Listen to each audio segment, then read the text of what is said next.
avant d'aborder en quelques minutes la question des transports qui n'est pas mince, ça fait des années que nous l'abordons, j'ai quand même regretté l'absence du maire de Toulon et du candidat du Front.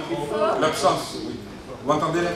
L'absence du maire de Toulon et du candidat FN, qui au moins partagent une même conception identique du débat démocratique, la chaise vide. Je crois qu'il ne faut pas galvauder le temps de la démocratie. Il reste 34 jours à peu près avant les élections municipales, le premier tour. Et ce soir, c'est un débat qui s'est déroulé à la Seine-sur-Mer, organisé par une autre association citoyenne où il y avait tous les candidats. Un ancien préfet d'Île-de-France, le maire sortant, un député, tout le spectre politique sénois était représenté, deux débats de ce type, des centaines de personnes, et la ville s'en porte, je crois, un peu mieux. Je crois que c'est comme ça qu'il faut concevoir la vie citoyenne. Les élections, c'est pas la guerre. On discute, on débat, on confronte, et puis après, les gens votent. Donc voilà, moi je regrette l'absence du maire de Toulon, qui n'est pas encore candidat, mais c'est un secret de polichinelle, et puis l'absence de M. Baquet, qui est candidat, tout le monde le sait, mais qui n'a peut-être pas grand-chose à dire sur Toulon, et c'est pour ça qu'il n'est pas confronté ses idées avec les nôtres. Donc en ce qui concerne les transports, bon, vous le savez, depuis un certain nombre d'années, je défends la priorité sur l'axe central est-ouest, à savoir la gare de la Seine-sur-Mer, d'un tramway. Ce tramway, Toulon en est ville pilote depuis 1976. Donc ça ne date pas du PDU de 2005. Nous l'avons voté à l'initiative du maire de Toulon en juin 2005, au sein du conseil communautaire à l'unanimité. Il faisait partie de la proposition essentielle du plan de déplacement urbain, qui en contenait d'autres, très intéressant d'ailleurs, parce que ce plan de déplacement urbain était un document élaboré de manière très constructive, dans lequel beaucoup pouvaient s'y reconnaître. Nous l'avons voté à l'initiative du maire de Toulon, président du TPN, à l'unanimité. Et puis en janvier 2006, le maire de Toulon a changé d'avis. Il a choisi, tout seul, le BHNS. Sauf que quand on change d'avis pour un projet de ce type, il y a quelques actes démocratiques et administratifs à faire avant. Il ne les a pas fait. Ça a amené, à l'initiative de l'association qui nous accueille ce soir, un recours au tribunal administratif. Et aujourd'hui, le tribunal administratif a tranché il y a 14 ou 15 mois. Nous n'avons pas de tramway et nous n'avons pas non plus de BHNS, puisque les marchés sont cassés, les travaux sont interrompus, mais nous avons quand même dépensé 200 millions d'euros. Et nous avons aussi voté à TPM une surtaxe versement de transport pour les entreprises de plus de 9 salariés, que les entreprises payent depuis 2005, et il n'y a pas l'ombre d'un mètre linéaire de tramway ou même de BHNS. Puisque, à la limite, M. Falco avait le droit de changer d'avis et même de se tromper. On a le droit en démocratie de changer d'avis. Mais pour ça, il faut procéder un peu avec méthode. Et s'il avait procédé avec méthode, ça nous aurait certainement ennuyé parce qu'on n'aurait pas eu le tramway que l'on souhaite, certains d'entre nous, mais on aurait inauguré le BHNS il y a au moins 2 ans. Puisqu'il aurait eu le temps de refaire une DUP, il aurait eu le temps de faire revoter le conseil communautaire et il aurait pu commencer les travaux de son BHNS vers 2008 et inaugurer 2010-2011 et on aurait eu un BHNS. Ça aurait été une erreur historique, mais au moins il aurait fait. Là, on n'a pas le tramway, on n'a pas le BHNS. Donc on est la seule agglomération de France parmi les 27 plus importantes agglomérations à n'avoir aucun transport en commun en site propre. Donc là, il y a un retard qui a des conséquences sur l'attractivité de la ville, qui a des conséquences sur la rénovation urbaine dans les quartiers traversés. Je pense à Saint-Jean-du-Var, je pense au Pont-du-Gard, je pense au centre-ville, et qui peut avoir un gros handicap pour le commerce. On va ouvrir le fameux tunnel dans quelques semaines, dans quelques jours, le 19 mars, le tunnel il ouvre. Le tunnel, c'est un tuyau d'évitement du centre-ville de Toulon. Et le tramway, l'intérêt qu'il avait, en plus de la rénovation urbaine, sur les quartiers traversés, sur le centre-ville, c'est de ramener des gens au centre-ville. Le tunnel va amener des gens du centre commercial Grand Var à l'est, au centre Carrefour à l'ouest. S'il n'y a pas un bien de transport qui ramène les consommateurs, les utilisateurs, les amoureux de la ville à ciel ouvert, nous allons là avoir un grave problème dans les quelques mois. D'autant plus qu'il y a un centre commercial qui va ouvrir à Bar-des-Houdes et qui va là creuser encore des difficultés. Donc voilà pourquoi il fallait absolument un transport en commun et notamment un tramway. Le tramway est apaisant, il est écologique, il est moderne, il est à la fois, il rappelle la nostalgie de l'ancien temps parce que les tramways, on en avait au fin du 19e jusque dans les années 50 et en même temps c'est un lien de modernité. Voilà pourquoi je défends le tramway et j'aurais bien aimé que M. Falco soit là pour défendre autre chose. S'il pouvait. La parole est à monsieur Dubéda.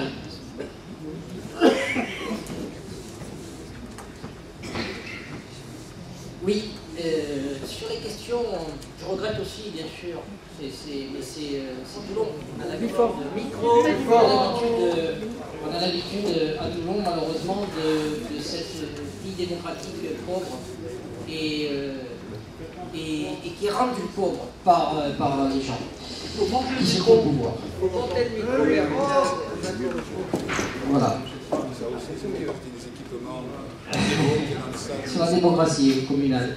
Donc, transport et déplacement, évidemment, on va essayer d'en dire le plus possible, dans le moins de temps possible, parce que c'est un sujet évidemment très délicat et très important pour nous. Toulon est la 5e ville la plus polluée en France, en particulier filles. On connaît les embouteillages, on connaît la pollution et la perte de temps que cela représente. Et nous pensons que le tunnel ne résoudra pas tous ces problèmes-là. Donc, quelles sont nos propositions dans ce domaine-là? Nous avons comme première proposition un service public de déplacement géré avec un comité d'usagers à parité, avec un comité d'usagers. C'est une question démocratique très importante au niveau de l'agglomération et de la ville et qui coordonnera tous les déplacements. Nous proposons un système multimodal avec comme épine le tramway, avec comme épine dorsale le tramway, et nous donnons une priorité absolue au tramway, effectivement, qui est le premier des transports doux pour Toulon, et en général pour toutes les villes qui ont eu cet équipement. Il faut faire très attention, à notre avis, aux connexions train, tram, bus, c'est-à-dire faire et réaliser vraiment un réseau intégral à Toulon. Pourquoi le tramway? Pourquoi cette priorité? C'est le plus sûr, le plus évolutif, le plus structurant, le moins cher en fonctionnement, 10 ans simplement pour rentabiliser les travaux, c'est le moins polluant, c'est le plus moderne. J'attire votre attention toutefois sur le fait qu'il faut bien réfléchir au trajet. Actuellement, il y a les terres agricoles qui sont sacrifiées sur ce trajet. Sur la longueur de la ligne principale, sur les connexions à d'autres modes et sur les connexions aux autres lignes. J'ajoute aussi que c'est un équipement qui favorise bien entendu le déplacement des personnes à mobilité réduite, ce qui n'est pas le cas actuellement avec le système de bus et qui ne sera pas le cas avec le système BHNS que soutient malheureusement M. Falco. Nous mettons aussi l'accent sur la question des transports doux, comme on a l'habitude de les appeler. Le service des transports, le service municipal des transports, des déplacements, aide à mettre en réseau et coordonne le covoiturage, l'autopartage, les vélos en libre service et les garages à vélos. Nous sommes pour un réseau dense et traversant de pistes cyclables sûres avec priorité aux établissements scolaires. Nous sommes évidemment pour des cheminements. Inutile de dire qu'ils sont piétonniers, sinon on est dans la redondance. Nous sommes aussi dans l'étude de la faisabilité de petits téléphériques et petits trains électriques du fait du très faible coût que cela représente pour des déplacements, notamment sur les axes nord-sud dans le centre-ville. Je ne peux pas ne pas aborder la question de la gratuité, qui évidemment est une question centrale pour nous. Pour le financement, je répondrai bien volontiers et bien en détail à ces questions, si vous me la posez, mais je voudrais revenir sur les principes. Pour nous, la gratuité, c'est une question de philosophie, c'est une question de vivre ensemble, c'est une question de moins d'incivilité, c'est une question du droit au déplacement, c'est une question de rencontre entre les personnes, c'est donc une question d'une vie plus agréable. Et la gratuité, ce sont plus de personnes qui prennent les transports en commun, c'est moins de véhicules, c'est donc une réponse écologique, c'est une réponse sociale, parce que pour une famille de 4 personnes, 4 cartes d'abonnement par mois, c'est un caddie de plus à la fin du mois. Mais c'est aussi une question de dynamisme économique, parce que la question de la fluidité des transports et des temps de transport réduits, des temps de trajet réduits, ça donne du dynamisme. C'est pour ça que, et ça c'est de l'attractivité bien comprise, et c'est pour ça que nous sommes pour la participation des entreprises à la question des transports et au financement des transports. Enfin, juste 2 mots sur le fait que nous sommes contre le passage de la TVA sur les transports de 7 à 10%. Et bien noter que si on veut avoir une cohérence sur la question des transports, il faut le relier à la question de la revitalisation du centre-ville et notamment du centre ancien, en mettant le plus possible de services publics et de commerce au centre-ville. On reviendra sur le thème du centre ancien dans la deuxième partie. Olivier Lesage, pour 5 minutes. Merci. Bonsoir à tous. Merci pour l'organisation de cette soirée, Valentin. Votre site d'ailleurs recèle de beaucoup d'informations, donc je me permets de le dire aux gens. Là, allez voir le site de Tout va venir, il y a beaucoup de dossiers. Alors ce qui m'étonne, moi ce soir, il y a quand même 2 candidats à une élection majeure, qui est l'élection municipale de Toulon, qui intéresse beaucoup les Toulonnais, et on n'a pas parlé de la ligne à grande vitesse. Donc moi je vais vous en parler, ensuite je vous parlerai du tram du BHNS, et puis de ce que je viens d'entendre, tout ce qui est transport doux. Alors sur la ligne à grande vitesse, pourquoi je vous en parle? Parce que c'est 500 millions d'euros, on en reparlera, la quote-part TPM, 500 millions d'euros, on en reparlera dans la partie finance, je pense. Voilà, il y a une réunion, ça s'est tenu le 27 janvier, je vous ai amené les documents, parce qu'on ne croit jamais, moi, quand j'amène pas mes documents, on me dit mais non, le maire sortant il a dit autre chose à la télé, tel candidat a dit autre chose, tel candidat a dit que ça se ferait jamais. Voilà, donc ça date du 27 janvier, donc c'est qu'il y a une quinzaine de jours à peu près. Page 10 de ce document, le ministre l'a dit, Réseau Ferré de France le reprend, il note bien. Et si je voulais encadrer, vous ne voyez peut-être pas, mais je tiens bien entendu tous mes documents à disposition des gens de la salle. C'est l'ensemble du projet de ligne nouvelle à grande vitesse pour Côte d'Azur qui est pris en compte dans la décision du gouvernement. Donc on voit bien que, contrairement à ce qu'on vous a dit, la ligne grande vitesse, si elle se fait, c'est l'ensemble du projet qui va se faire. Et d'ailleurs, ce sera assez incompréhensible au final que le Var soit épargné, puisque si on le fait dans le Bouches-du-Rhône et dans le 06, dans les Alpes-Maritimes, à un moment donné, on va bien traverser le Var. Deuxième diapo qui m'a semblé intéressante, on demande de définir notamment les mesures conservatoires qui pourraient être prises afin de préserver la possibilité de réaliser les autres sections, et notamment la section sur Toulon. Donc c'est écrit noir sur blanc, donc moi si quelqu'un a d'autres documents, parce que je vois des fois des gens qui s'agitent à la télévision, là, qui nous disent « Ah, LGV, c'est après 2050, on n'en parle pas, etc. » Vous allez voir ce que vous, Toulonnais, vous êtes en train de payer là-dessus. Donc je voulais vous alerter, ça c'est un sujet majeur, c'est le sujet majeur en termes de transport. C'est un choix d'orientation, est-ce qu'on veut une ligne grande vitesse ou une ligne nouvelle mais qui est à grande vitesse, donc ce qui revient au même. On prend les Toulonnais pour des citrons sur ça, on calme avant les élections, on nous réunit à Nice, on nous réunit à Marseille, jamais dans le Var, on ne dit rien dans le Var, on vous dit que ça se fera beaucoup plus tard. Mais pourtant elle est bel et bien en train de se faire. Alors la petite nuance quand même, je vous dis sur quoi il joue, comme ça vous le saurez désormais, c'est qu'il joue sur les travaux et les études. C'est-à-dire que les travaux sont phasés dans le temps parce que c'est tellement cher, 20 milliards d'euros au total, qu'évidemment c'est infinançable. Donc les travaux vont se faire dans le temps, mais les études se font pour une DUP, déclaration d'utilité publique, en 2017. Donc pour avoir la DUP en 2017, on est déjà en train de faire les études là-dessus, sur la totalité du tracé. Donc l'astuce est là. Quote-part TPM, 500 millions d'euros. Alors, pourtant, il y a des vrais problèmes. Alors, je vous ai amené aussi des plaquettes avec les tracés et tout pour ceux que ça intéresse. Voilà. C'est pas moi qui les ai fait, croyez-moi, c'est made in RFF. Il y a des vrais problèmes dans les transports, ça je vous le cache pas. Les vrais problèmes sont notamment, c'est marrant parce qu'on a un vice-président de transport de la région qui se dit écologique et donc qui a mis à jour les vrais problèmes. Mais il finance une LGV. Alors que les vrais problèmes, c'est lui-même qui l'écrit dans son compte rendu d'une réunion qui a eu lieu il y a 10 jours. Et il vous dit, on a un problème de matériel vieillissant à contrôler, à réparer, on a des suppressions de trains en dernière minute, on a une composition non conforme des trains, la région PACA est la seule à n'avoir qu'un seul lieu principal de réparation. La Blancarde, 90% des réparations est problème majeur, le personnel technique ne travaille que 5 jours aux heures ouvrables. Alors que dans le reste de la France, les réparations s'effectuent également la nuit et le week-end afin d'éviter les annulations de trains. 26 nouvelles rames n'ont pas été livrées, je lis un peu avant. Et au tout début, il commence par la région reçoit d'innombrables courriers de mécontentement de la part des usagers des TER, annulation des trains. Donc on voit bien qu'on sait où sont les problèmes, mais qu'on met l'argent ailleurs. C'est quand même dommage. Pire que ça, la LGV aujourd'hui, elle nous mange les crédits. Donc moi je voudrais vous alerter là-dessus, c'est bien beau de parler de tout type de transport, etc. Le maire sortant, on va en parler plus tard, lui dit que c'est trop cher de faire un tramway, donc il veut faire un BHNS, mais de toute manière la LGV lui mange tous ses crédits aujourd'hui.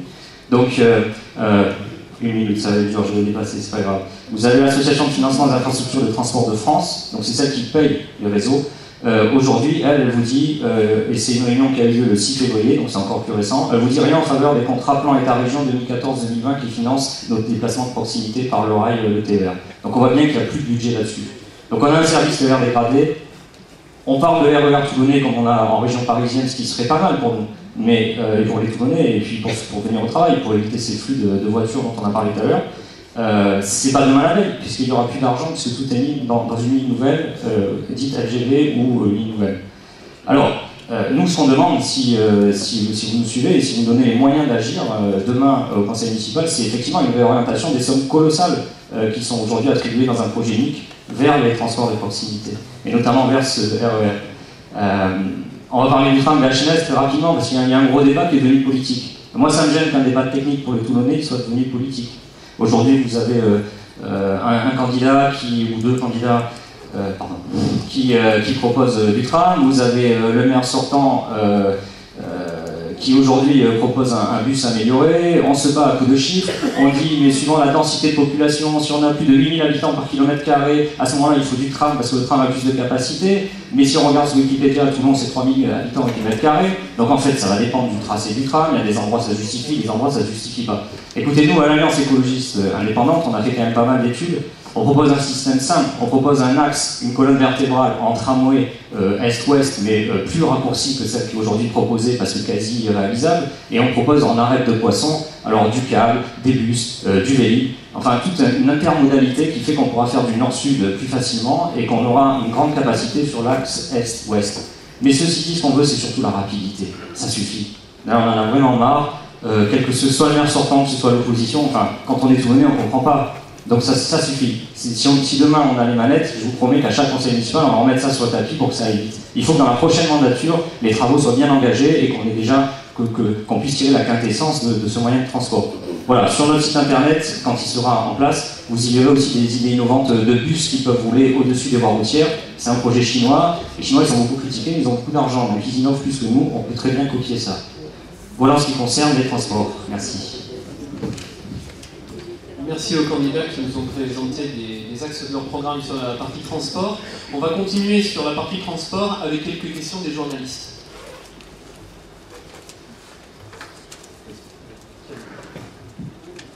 Peut-être du coup avoir la réaction des deux autres candidats sur la LGV. Moi, je vais prendre le micro comme ça, parce que là, voilà. Sur la LGV, ma formation politique s'est exprimée une des premières il y a une douzaine d'années sur la LGV. Donc là-dessus, on n'a pas changé d'avis.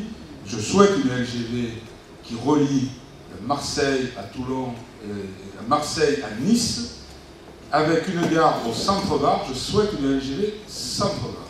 C'est ce que nous avons débattu il y a un certain nombre d'années, puisque c'était le tracé le moins traumatisant pour les sites remarquables, c'était le tracé le moins cher, et c'était la possibilité de le faire le plus rapidement, après avec un lien de transport rapide qui relie Toulon. Voilà. Nous en restons là. Sur le débat national aujourd'hui, rien n'est fixé. Rien n'est ficelé, il n'y a pas d'argent mis de manière extravagante à TPM, à part les études, on n'est pas dans des centaines de millions d'euros mobilisés aujourd'hui sur la LGV, il y a des projections qui sont que des projections. Le problème de la voie ferrée littorale, c'est qu'elle est saturée. Aujourd'hui, sur l'axe Marseille-Nice, nous sommes la seule région d'Europe où pour desservir près de 4 millions d'habitants, il y a une seule voie. Donc, que ce soit une LGV ou des TR, la question du doublement des voies va se poser. Elle se pose entre Aubagne et Marseille, nous y travaillons. Elle se pose entre Marseille et Toulon, nous y travaillons. Parce qu'autrement, on a commandé 26 rames à la région. Elles vont être livrées. Mais on ne pourra pas en mettre plus, puisque aujourd'hui, on ne peut pas superposer des trains à des trains. On est en surcapacité sur une saturation maximum. Donc il faut trouver des solutions techniques qui vont coûter cher, qui sont aujourd'hui même traumatisantes pour les gens qui prennent le TER parce qu'il y a des travaux, donc il y a des retards, donc il y a des annulations de trains, puisque cette ligne-là, pour des raisons historiques, ça ne date pas d'il y a 15 ans, 18 ans, même 20 ans. On a refusé par exemple le train pour relier Draguignan. Il n'y a pas beaucoup de régions de France où une préfecture, parce que Draguignan était préfecture, qui avait refusé le train. C'est le cas, le train s'arrête aux Arcs. Aujourd'hui, les Tracémois aimeraient bien avoir une vision ferroviaire. Donc là, on bute sur une réalité d'aujourd'hui. Et la LGV, c'est la réalité de demain ou d'après-demain. Il faut régler la réalité d'aujourd'hui. La réalité d'aujourd'hui, c'est celle-ci. La région investit, hors LGV, 300 millions d'euros par an depuis 10 ans. sur le TER, 300 millions d'euros. On est à 3 milliards d'euros d'investissement. Et malgré tout, on est maintenant au taquet de ce qu'on peut faire si on ne fait pas des aménagements doublant les voies. Mais ça ne va pas être simple de doubler. D'abord, ça coûte cher, il faut exproprier, il faut dialoguer avec les gens. LGV ou pas, des travaux importants sont obligatoirement mis en œuvre, qui coûteront cher. Pour moi, c'est la priorité. Le lien TER entre Marseille, Toulon, et notamment Toulon, Saint-Raphaël, Saint-Raphaël-Nice, où alors là, c'est pire que tout. On est dans la catastrophe absolue du transport en commun, malgré un argent considérable qui est mis sur la table par notamment la région depuis 1998, parce que nous sommes autorité ferroviaire depuis maintenant 2002, et depuis 1997, il y avait une expérimentation en PACA. Nous avons rattrapé le retard que nous avons pu rattraper, on bute sur la réalité physique. Donc il faut la régler, avant de parler de la LGV. Mais je peux débattre sur la LGV. Mais je ne fais pas de la LGV le but essentiel de la campagne municipale. La LGV, c'est en 2030-2050. Les élections, c'est 2014-2020.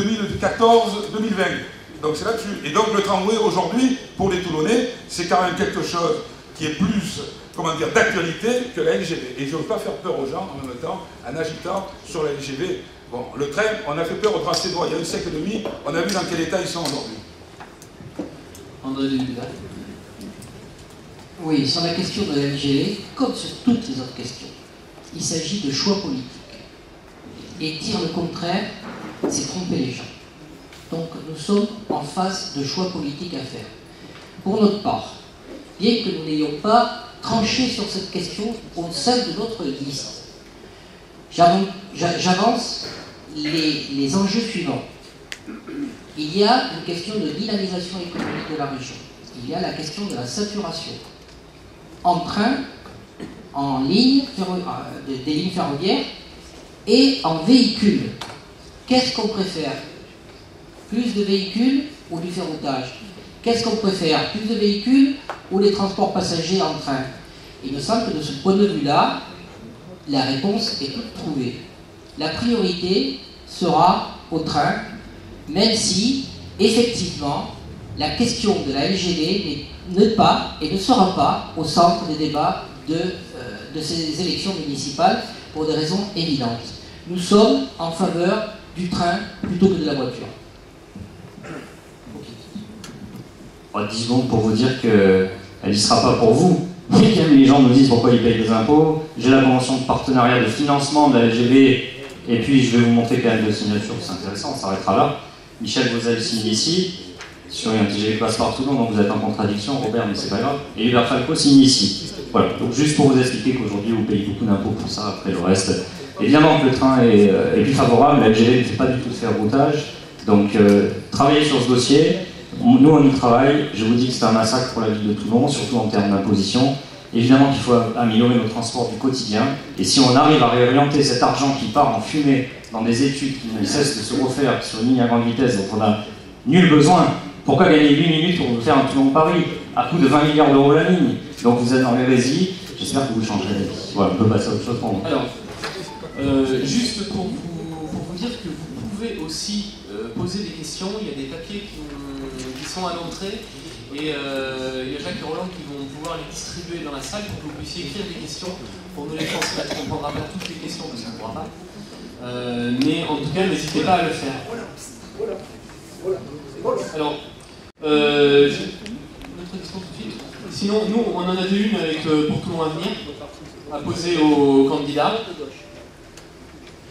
La question qu'on avait à poser aux candidats, c'était prenez-vous l'engagement ferme de faire un axe est-ouest entièrement propre pour les vélos dans la ville de Toulon?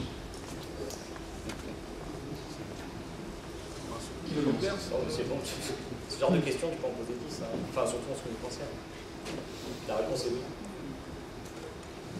La réponse est oui, je l'ai dit tout à l'heure, en mettant la priorité sur les établissements scolaires, sur les plans de déplacement entreprise et les plans de déplacement administration. Allez, je vais rajouter un petit quelque chose. Moi je fais du roller, je ne fais pas du vélo, mais je fais du roller. J'ai fait du vélo, et ça doit peut-être, j'en fais plus. Le roller, on a un gros problème d'éclairage aussi sur les pistes cyclables à Toulon, donc non seulement il faut les faire, mais pour celles qui sont faites, il faut les éclairer, quoi. Il faut assurer la sécurité des gens qui empruntent ces voies-là. C'est un coût minime. Oui, là, la réponse sera rapide. Nous mettrons en place un réseau cyclable continu et protégé qui permettra un véritable essor de ce mode de déplacement. Aujourd'hui, on peut faire du vélo. Il faut être un peu courageux quand même, hein. Entre les voitures, les trains, les cars, etc., c'est compliqué. Donc effectivement, sur le tracé est-ouest, il y aura des pistes cyclables, et il y aura même mieux sur l'axe du boulevard de Strasbourg en expérimentation, dans un premier temps, les week-ends, quand le tramway sera créé, on le mettra, le boulevard Strasbourg, les week-ends piétonnier, complètement piétonnier, on rendra le cœur de la ville aux piétons. Ça se fait dans des grandes villes plus importantes que Toulon, ça marche. Alors, comme on ne veut pas non plus, on expérimentera. Si ça marche, on le prolongera. Si ça ne marche pas, on arrêtera l'expérience. Si ça a un effet néfaste sur la fréquentation, on arrêtera. Et puis on souhaite que 80% des habitants de Toulon puissent rejoindre une piste cyclable sécurisée à moins de 1 km de chez eux. Donc il y aura un développement du mode de transport vélo qui sera pertinent et beaucoup amélioré par rapport aujourd'hui, mais ça passe par le tram, parce qu'autrement aujourd'hui, on est bloqué sur les axes. Si on ne fait pas ce transport en commun site propre, nous sommes bloqués sur l'axe central, et on pourra discuter des vélos, de tout le reste, on n'y arrivera pas. Donc la priorité, c'est quand même, sur cet axe est-ouest, travailler rapidement un transport en commun site propre. Une question de la Marseillaise. Oui, pour revenir sur la sortie du tunnel côté est, on a lu récemment et on a eu lecture qui nous parlait de solutions assez gaulottes, c'est-à-dire des feux tricolores qui empêcheraient au centre-ville d'aller sur l'autoroute. Quelle est votre gestion possible du flux qu'apporte le tunnel sous le tube? Olivier Lesage pour la liste de l'économiste. Oui, donc ça on l'a dénoncé depuis longtemps, dès qu'on l'a su, des associations l'ont fait aussi, il va y avoir un véritable scandale. Donc je vous l'annonce, hein, d'ailleurs je trouve bizarre qu'on ouvre le tunnel à 5 jours des élections, je pense qu'on devait l'ouvrir avant et puis on s'est dit oulala ça va être le souk, donc on va l'ouvrir juste à 5 jours, comme ça les gens n'auront pas encore le temps, il y aura un effet aubaine mais il y aura un effet souk qui n'aura pas encore le temps d'arriver, voilà ce que je pense. C'est très personnel, hein, on est entre nous, il n'y a pas de médias. Donc voilà, c'est un véritable scandale, ça va bloquer. Je vous le dis d'avance, vous verrez, 5 jours avant l'élection, vous vous souviendrez d'Olivier Lesage et de la liste Alliance écologiste indépendante, le jour des élections aussi j'espère, et vous allez voir que ça va bloquer de manière monstrueuse. Parce que vous avez un feu de véhicule beaucoup plus important qui va arriver par le tunnel à 17h30, 18h, ça va rebloquer juste dans le tunnel. La réglementation actuelle fait qu'on va fermer toutes les bretelles d'accès aux autoroutes. Donc c'est l'histoire des feux que vous voyez avec les barrières. Tout va se bloquer, tout Toulon va se bloquer parce que tous les gens qui vont vouloir aller du Morion jusqu'à Toulon-Est ou jusqu'à la Valette, ils vont devoir passer soit par le Morion, soit par la corniche du Faron. Enfin, ça va être une panique noire et ça c'est un très très gros échec pour les sortants. André de Vidal. Oui. Effectivement, c'est ce que je disais tout à l'heure, c'est-à-dire que le tunnel ne va pas arranger les choses. Et pour une bonne raison, c'est parce que ce qui était prévu, ce qui est prévu, ce qui était logique et qui aurait dû être fait et qui montre bien l'impéritie de la gestion de la droite à Toulon et de l'extrême droite depuis des décennies, c'est le fait qu'il ne fallait pas simplement le tunnel, il fallait aussi le tramway, il fallait des contournements, il fallait des préemptions de terrain, il fallait prévoir, parce que gouverner c'est prévoir. Donc, effectivement, la question du tunnel est grave. Parce qu'elle ne va pas résoudre les problèmes. Nous sommes pour le tunnel, il est là. Nous sommes pour le tram, effectivement, comme priorité absolue, comme je le disais tout à l'heure. Mais nous allons nous heurter à un très grave problème, comme depuis des décennies dans cette ville, c'est le manque de prévision, l'impéritie de la gestion de la droite, qui ne voit pas plus loin que le bout de son nez. Oui, le tunnel, c'est le feuilleton toulonnais à imaginer 23 ans de travaux. J'étais un jeune père, je suis un jeune grand-père quand on va l'inaugurer. Donc voilà, ça laisse voir la temporalité. Le tunnel, c'est 1 milliard d'euros. C'est considérable. C'est 2 fois le prix d'un tram. Le tram est évalué à 500 millions d'euros sur la dorsale. C'est aussi ce tout le monde a oublié, parce que c'est normal, c'est la vie, c'est comme ça.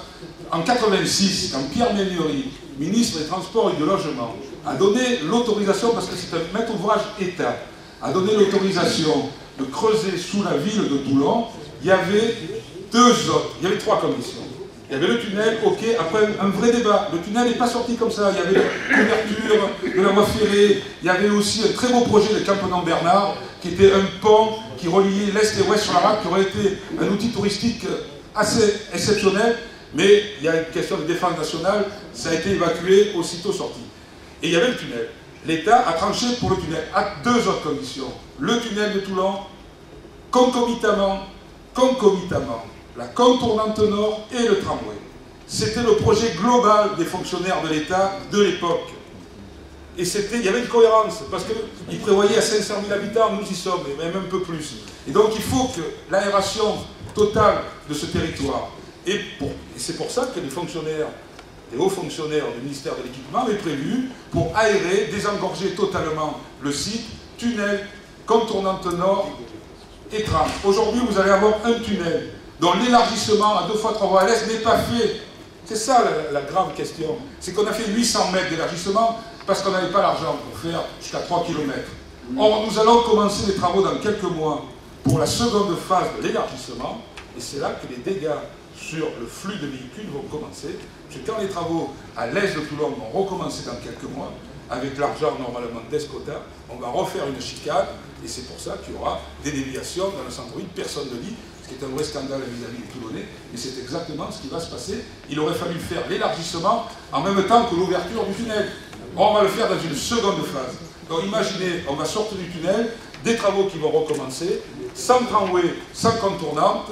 Je ne vous dis pas, les gens qui croient en sortir avec l'inauguration du tunnel le 19 mars, ils annoncent jusqu'en 2017. Voilà les phasages aujourd'hui.